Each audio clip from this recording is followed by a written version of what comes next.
Salut à tous, on se retrouve pour l'épisode 1591 du Zap Image. On commence aujourd'hui en ce 24 septembre, donc il n'y a pas d'anniversaire aujourd'hui, donc on commence directement avec les résultats de la soirée d'hier.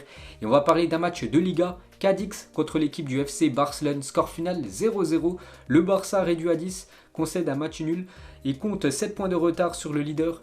Enfin le grand rival en Espagne bien sûr, le Real Madrid. Donc encore un match très brouillon de la part des Blaugrana. Et encore un match sans victoire pour le FC Barcelone. Et l'homme du match, pour vous dire la difficulté des Blaugrana hier, c'est Ter Stegen. Ter Stegen est élu homme du match, récompense qui en dit long bien sûr sur la prestation des Catalans hier. Parce que si on regarde les stats du match, donc le Barça aurait pu perdre cette rencontre. Donc le Barça, comme d'habitude, a le plus de possession de balles. Mais le Barça, c'est seulement 6 tirs pour 2 tirs cadrés. Pour cette équipe Blaugrana, Cadix, c'est 13 tirs, 3 tirs cadrés. Donc le Barça dominé hier contre cette équipe de Cadix. Donc le Barça n'a pas craqué. Mais bon, c'est seulement un point pris pour une équipe comme le FC Barcelone. C'est trop peu. Et on va parler d'un moment du match. C'est Frenkie de Jong qui a pris 2 cartons jaunes en l'espace de 4 minutes. À la 61e et à la 65e minute. Il a pris 2 cartons jaunes, ce qui veut dire carton rouge. C'est-à-dire que le FC Barcelone a joué avec un joueur en moins. Donc c'était compliqué bien sûr de s'imposer du côté de Cadix hier. Et on peut voir les unes des journaux sportifs en Espagne. Et ça n'épargne pas du tout le FC Barcelone. Donc la une journal AS, agonie. Et on peut voir bien sûr Ronald Koeman en plein doute. Le coach hollandais. La une journal Marca, ni Tiki ni Taka. Donc en gros, il ne se passe plus rien du côté du FC Barcelone. Très brouillon dans le jeu. La une journal sport, frustration. On peut voir Memphis Depay. Donc voilà, c'est très compliqué pour l'ancien joueur de l'OL. Et là, une journal Mundo Deportivo, réaction brisée, parce que le FC Barcelone voulait réagir par rapport au match nul. Il y a eu quelques jours contre l'équipe de Grenade. Et il n'y a plus de réaction, parce que c'est encore un match nul pour le FC Barcelone. Et Ronald Koeman a 3 matchs pour convaincre, ça c'était une info il y a quelques jours. Donc le premier match, il a fait un partout contre Grenade. Hier, 0-0. Contre l'équipe de Cadix. Donc le prochain match c'est contre l'équipe de Levante le 26 septembre prochain. Donc si encore un match sans victoire, donc Ronald Koeman devrait être licencié bien sûr de son poste d'entraîneur. Et Ron Laporta, donc le président du FC Barcelone, il a dit l'avenir de Koeman ne dépend pas du résultat de ce soir. Donc il avait fait cette déclaration avant la rencontre hier.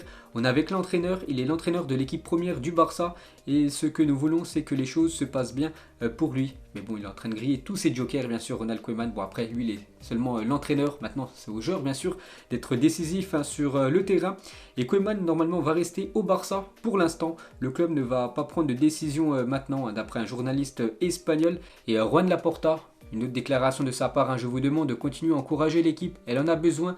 Et je vous en remercie. Continuez à encourager l'équipe comme vous le faites. Restez calme, nous savons quoi faire et nous allons arranger la situation.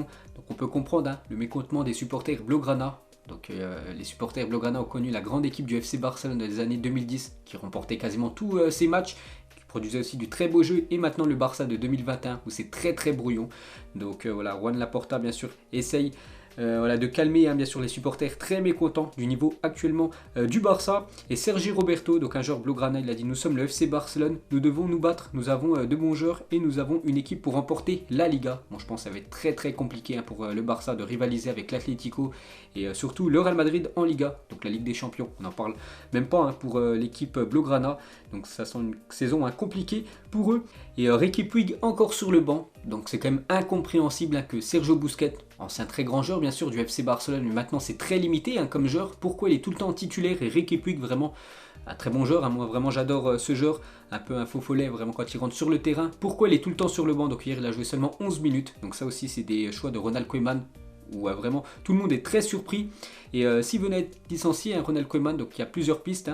Donc la clause libératoire du sélectionneur de la Belgique, Roberto Martinez, est de 1,8 million d'euros d'après Sport, parce que lui, il est ciblé par l'équipe Blaugrana pour remplacer Ronald Koeman. Il y a aussi Thierry Henry, les gars, qui figure sur la shortlist de la direction du FC Barcelone pour succéder à Ronald Koeman. Et il y a aussi, bien sûr, Xavi. Ensuite, on continue avec les autres matchs en Liga. Hier, il y avait le Betis Séville qui se déplaçait du côté de Osasuna et victoire du Betis Séville 3-1. Donc parfait pour l'équipe de Nabil Fekir. Il y avait aussi Grenade contre la Real Sociedad, victoire de la Real Sociedad 3-2 du côté de Grenade. On peut voir du coup tous les résultats de cette 6e journée de Liga. On peut voir le classement, le Real Madrid en tête devant l'Atlético Madrid, la Real Sociedad 3e, le FC Barcelone est actuellement 7e du classement avec un match en retard. Et on peut voir le classement classement des meilleurs buteurs actuellement en Espagne. Donc Karim Benzema, 8 buts en première position. Deuxième, c'est un autre joueur du Real Madrid, c'est Vinicius Junior, 5 buts. Ensuite, direction l'Italie, il y avait aussi quelques matchs hier en Serie A. Tout d'abord, l'AS Roma contre Udinese et c'est l'AS Roma qui s'est imposé 1-0 grâce à l'ancien attaquant de Chelsea, Abraham. L'AS Roma remonte à la 4e place de la Serie A, félicitations à eux. Il y avait Naples qui se déplaçait du côté de la Sampdoria. Il y a encore une grosse victoire pour Naples, 4-0 à l'extérieur. On peut voir tous les buteurs, l'ancien Lillois, Osimhen. Un doublé pour lui, il réalise un gros début de saison, l'attaquant nigérian. Donc 5 buts sur ses 3 derniers matchs, toutes compétitions confondues, c'est la saison de Victor Osimhen. Et il y avait aussi Torino contre la Lazio, score final 1-1. La Lazio accroche le point du match nul grâce à un penalty de Immobilier dans le temps additionnel. On peut voir du coup tous les autres résultats de cette 5e journée de Serie A. Et on peut voir le classement, actuellement c'est Naples qui est en tête devant l'Inter et l'AC Milan. Ensuite, un petit coup d'œil au programme de la journée. Donc ce soir, il y a seulement un match dans les gros championnats européens. C'est Greuther Fürth contre le Bayern. Donc c'est simple, c'est le dernier qui reçoit le premier de Bundesliga. Il y a aussi une journée de Ligue 2 ce soir.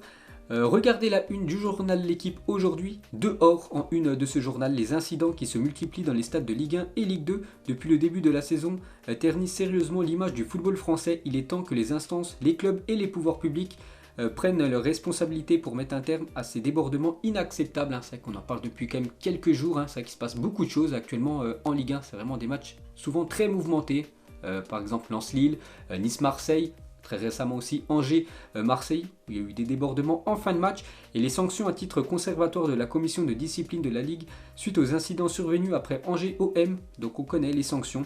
Donc tribune Coubertin du stade Raymond Kopa fermée. Angers, donc en gros je crois que c'est la tribune derrière les buts, elle sera fermée pour le prochain match de Angers à domicile. Et concernant la tribune marseillaise pour les prochains matchs à l'extérieur, donc fermeture du parcage visiteur de l'OM jusqu'au 6 octobre prochain, donc le prochain match à l'extérieur de Marseille, donc la tribune sera fermée.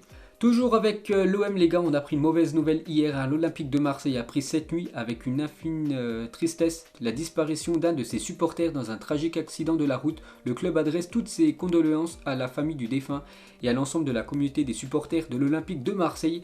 Donc c'est un supporter de l'OM qui était parti voir le match Angers-Marseille, donc il rentrait chez lui. Et il y a eu un accident de la route durant le retour à Marseille. Un minibus de supporters de l'OM a percuté cette nuit l'arrière d'un poids lourd.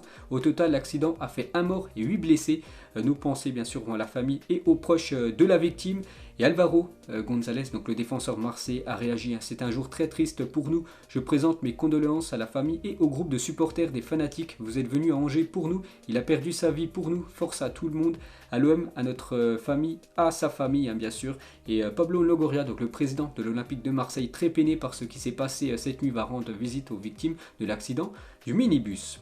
Ensuite, toujours avec l'Olympique de Marseille, on va parler de la révélation du côté de l'OM. C'est le jeune attaquant sénégalais Bamba Dieng et le défenseur droit Bounassar, donc le défenseur droit du Bayern Munich, bien sûr, ancien joueur de Marseille, pour être convoqué avec le Sénégal face à la Namibie. Donc lors de la prochaine trêve internationale, le latéral droit du Bayern pourrait profiter des forfaits de Sabali et Wagué. Ensuite, toujours avec l'OM, une déclaration de Amin Harit. Il a dit: ça fait longtemps que j'avais pas rejoué en Ligue 1, ça fait plaisir de revenir dans le pays où j'ai grandi et fait mes classes, surtout à l'Olympique de Marseille qui est l'un des plus grands clubs de France. Donc voilà, la belle déclaration de Amin Harit envers l'OM. Et Loïc Perrin, il parle de William Saliba, le défenseur marseillais. N'oubliez pas que ce joueur appartient à l'équipe de Arsenal. Je ne comprends pas comment Arsenal n'ont pas pu l'essayer au moins une fois. Quand tu l'observes depuis ses débuts, il est flegmatique, froid, lucide dans les 1 contre 1. Il a des appuis extraordinaires et s'en sort toujours. C'est que Arsenal, les gars, quand on voit la défense, elle n'est pas ouf. Pourquoi ils ont prêté directement William Saliba à l'équipe de Marseille? Ils n'ont même pas testé un match quand même. Cette équipe des Gunners, c'est quand même incroyable. Donc tant mieux bien sûr pour Marseille parce qu'il fait les beaux jours du club phocéen. Ensuite, on va parler de Kylian Mbappé et c'est officiel. Kylian Mbappé est élu joueur de la Ligue 1 du mois d'août. Félicitations à Kylian Mbappé, ses stats au mois d'août. Avec le PSG, 4 matchs, 3 buts et 2 passes décisives, il devient le joueur ayant remporté le plus de fois le titre de joueur du mois. Kylian Mbappé, c'est déjà la 6e fois de sa carrière qui remporte ce trophée. Donc félicitations à lui. Une déclaration de Samuel Eto'o, ancien très grand attaquant camerounais. Donc il a joué par exemple du côté de l'Inter ou même du côté du Barça. Donc il parle de Haaland et Mbappé, les deux étoiles montantes du football. Donc Haaland, c'est un très bon attaquant. Je ne vais pas dire le contraire, mais pour moi, Mbappé est un joueur unique qui sera au niveau de Messi et Cristiano Ronaldo dans le futur. Ensuite, on va parler d'un autre Parisien, c'est Neymar. Et Neymar, c'est inquiétant. Et on peut voir les stats de Neymar en Ligue 1 depuis le début de la saison dernière. Donc depuis le début de la saison 2020-2021, donc le 10 septembre 2020, donc l'année dernière, Neymar a inscrit 60% de ses buts en championnat sur penalty. Donc en tout, il a disputé 21 matchs, donc 10 buts. Donc sur ces 10 buts, c'est 6 buts sur penalty et 4 dans le jeu. Et on peut voir qu'il a beaucoup tenté, sur 63 tirs tentés, seulement 4 buts dans le jeu pour Neymar. Donc on sait qu'il peut faire bien mieux. Le joueur brésilien, on va parler cette fois-ci de l'autre grand joueur du côté du Paris Saint-Germain, bien sûr, c'est Léo Messi. Donc demain, le Paris Saint-Germain reçoit à 21h l'équipe de Montpellier avant le choc mardi prochain contre Manchester City. Et Léo Messi est incertain pour la rencontre face à Montpellier samedi, d'après le journal Le Parisien. Donc il n'a pas encore repris la course et aucun risque ne sera pris en cas de doute. Donc bien sûr, le Paris Saint-Germain préfère l'avoir en Ligue des Champions semaine prochaine que de l'avoir en championnat. Donc pour l'instant, on ne sait toujours pas bien sûr s'il sera dans le groupe parisien ou non. Et toujours avec lui les gars, donc une info RMC Sport. Donc Messi a enfin trouvé sa maison du côté de Paris, parce qu'actuellement il est à l'hôtel. Depuis son arrivée à Paris, donc ça y est, il a enfin sa maison. Il s'installe à Neuilly-sur-Seine dans une demeure de plus de 300 mètres carrés avec jardin. Donc on peut voir que sa demeure, donc déjà ça va coûter plus de 20 000 euros parce que c'est de la location, 20 000 euros par mois. Donc avec le salaire de Messi, aucun souci bien sûr pour qu'il paye cette somme. Donc la propriété répartie sur des étages possède plus de 300 mètres carrés habitables avec 4 chambres et un petit jardin. Donc un service de sécurité stationne déjà aux abords de la nouvelle maison de la star du Paris Saint-Germain, et qui envisage visiblement d'acheter une maison par la suite après avoir pris le temps de visiter d'autres biens. Et les enfants du couple Messi sont d'ores et déjà inscrits dans une école internationale très réputée. Donc voilà, Messi enfin installé dans sa nouvelle maison. Ensuite, on continue avec un autre joueur du Paris Saint-Germain. Donc on l'a toujours pas vu ce joueur. Et moi vraiment je suis impatient de le voir. Donc c'est Sergio Ramos, et selon ses proches, Sergio Ramos serait proche d'un retour enfin à la compétition. Donc normalement il devrait être apte contre l'équipe de Rennes. Je crois que c'est aux alentours du 4 octobre prochain. Et ça pourrait être les premiers pas de Sergio Ramos avec son nouveau club. Et pour finir avec le PSG, on va parler cette fois-ci de Donnarumma. Et l'Italie s'inquiète sérieusement pour Donnarumma. Donc première tension du côté de Paris d'après les journaux. En Italie, tout simplement, la Gazzetta dello Sport, ça dit le cas Donnarumma, parce que Donnarumma, les gars, vous savez qu'actuellement, il est souvent remplaçant. Par exemple, dernier match contre l'équipe de Metz, c'est lui qui a commencé sur le banc. On ne sait pas, Pochettino à chaque fois il va choisir qui en tant que titulaire, avec Keylor Navas. Et bien sûr en Italie ça commence à faire parler. N'oubliez pas que c'est quand même le meilleur joueur de l'Euro, et le voir sur le banc c'est quand même incroyable. Donc voilà les gars, l'énorme concurrence au poste de gardien du côté du PSG. Et actuellement le classement des meilleurs buteurs du côté de Paris, c'est Kylian Mbappé, Ander Herrera, 4 buts, toutes compétitions confondues pour ces deux-là. Achraf Hakimi, Icardi, 3 buts pour ces deux-là. Ensuite, on prend la direction de l'Espagne, on va parler du Classico entre le Barça et le Real Madrid. Ça y est, on connaît la date et c'est officiel, le premier Classico de la saison entre Barcelone et le Real se jouera le dimanche 24 octobre 2021 à 16h15. Donc voilà, c'est officiel, ça sera un dimanche en plein après-midi. N'oubliez pas que ce jour même, le dimanche 24 octobre, il y aura aussi le Classico français, Marseille contre le Paris Saint-Germain. Ensuite, on va parler de Karim Benzema. Donc 200 buts pour Karim Benzema avec le Real Madrid en Liga. On en a parlé hier. Donc il a reçu bien sûr son maillot Benzema, 200 goals en Liga. Il a fait une déclaration bien sûr, un attaquant français. Ce club est toute ma vie et je suis très fier de ses débuts. J'espère que j'en marquerai d'autres. J'essaie de faire mon football que j'aime, bouger sur le terrain, donner des passes décisives, marquer des buts et aider mes coéquipiers. Et bien sûr, il le fait très très bien, Karim Benzema, du côté de l'Espagne. Et on peut voir ses 200 buts à la loupe, tout simplement. Donc il en a inscrit 34 quand même de la tête, 118 du pied droit, son pied favori, 36 du pied gauche, 12 inscrits sur penalty. On peut voir que l'équipe de Grenade, c'est contre l'équipe qu'il a le plus marqué en Liga, Karim Benzema. Ensuite, toujours avec Karim Benzema, donc il affiche des stats largement en avance par rapport à la saison dernière, qui était déjà excellente, bien sûr, les stats de Karim Benzema. Donc il avait atteint la barre des 8 buts, donc son total actuellement, à la 15e journée. Actuellement, on est à la 6e journée de Liga, donc c'était le 23 décembre 2020, donc l'année dernière. Et il avait délivré sa 7e passe décisive à la 31e journée de Liga, le 21 avril, alors qu'il est déjà à 7 passes D. On est seulement mi-septembre. Sur cette lancée, Karim Benzema peut taper très très fort cette année. Et une déclaration de Samuel Eto'o par rapport à Benzema, il a dit: il est clair qu'on ne lui a pas donné la place qu'il méritait. Certains joueurs ne sont pas valorisés et d'autres qui ne le méritent pas autant le sont. Le ballon d'or, si cela ne tenait qu'à moi, il fait partie de ceux qui l'ont mérité au fil des années. N'oubliez pas la cérémonie du ballon d'or, c'est début décembre. Et Karim Benzema, de toute façon, il sera au moins dans le top 5. Donc après remporter le ballon d'or, Ah, ça va se jouer certainement entre lui, Lewandowski, Léo Messi, peut-être Jorginho avec les trophées qu'il a remportés. Et bien sûr, il va terminer une belle position, Karim Benzema. Ensuite, on va parler d'un autre madrilène, mais aussi très bon en ce début de saison. C'est l'ailier brésilien Vinicius Junior. Il a disputé 56 des 59 derniers matchs du Real Madrid, toutes compétitions confondues. Donc à chaque fois, pas tout le temps titulaire, mais voilà, sur les 59 derniers matchs, il a joué au moins 56 matchs. Donc félicitations à lui, vraiment maintenant une pièce importante de l'équipe du Real. Et avant-hier soir, le Real Madrid n'avait plus joué un match complet de Liga sans aligner ou faire rentrer ni Casemiro, ni Kroos, ni Modric depuis mars 2019. C'est qu'aucun des trois n'a joué contre l'équipe de Mallorca, c'était plus arrivé depuis 2019. Ensuite, on va parler certainement du meilleur joueur du Real Madrid de l'histoire, celui qui a les plus belles stats, c'est Cristiano Ronaldo.